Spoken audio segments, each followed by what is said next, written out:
You may be gifted as a prophet. You may have a very rare word of knowledge, very rare word of wisdom, but you are unable to sustain a vision for long.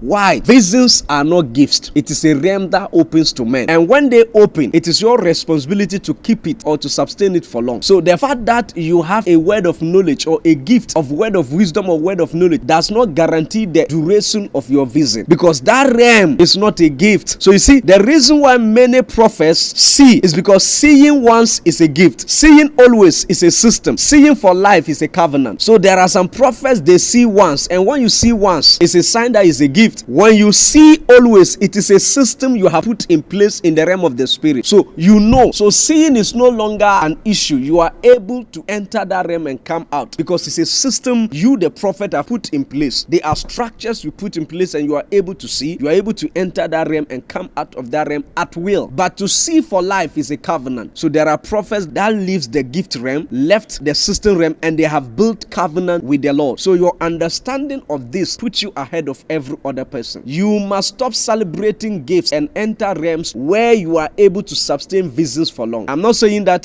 giftings are bad. Giftings are very good. As a matter of fact, it is the beginning of every entrance in the realm of the spirit. But you must know that as a matter of fact, that gift becomes effective when you usher it into a realm, and that realm you are able to sustain it for a very long period of time. So many prophets are struggling because they are misinterpreting gifting to be a realm. They thought that the fact that they have a prophetic gift means that they must see. The fact that they have a word of knowledge or word of wisdom, or the fact that they have discernment of spirit, it means that they must see and they must sustain that vision for long. The reason why you see flashes is because you are at the gift realm. The reason why you hear names and that ends it is because you are operating at the gift realm. At the realm of vision, you have the responsibility to keep it. So the prophet has the ability to sustain that vision. So the length of the vision is at our command. Watch this. In Genesis, the angel of the Lord told Jacob, "Let me go, for day breaketh." And Jacob said, "I will not let you go unless you blessed me." You ask yourself a question. How was Jacob able to sustain that realm? To understand, the angel has to beg to leave. So there are dimensions the prophet can sustain. There are realms when they are open that the prophet has the ability to keep that realm open until the time you want it to close. So if you still bump into revelation flashes hears once a while, it is a sign that you are still a babe in the realm of the spirit. Because if you are not a babe and you are an adult, then you have the ability to keep and to sustain that realm until the time you want it to go. Does that mean that the prophet has the ability to open realms? It is not in our power to open realms, but it is our responsibility to keep those realms open. Because remember, those realms operate based on systems. You put the right system, they stay open. You don't have the right system, they crash. So the reason why you used to see and you no longer see is because you don't have the right structures in the realm of the spirit to keep your eyes open. There are people, they can never be blind because they have now entered the covenant realm. And at the covenant realm, men see forever. You see for life. Even when you don't want to see, you still see, because you are at the covenant realm. You are at the covenant dimension.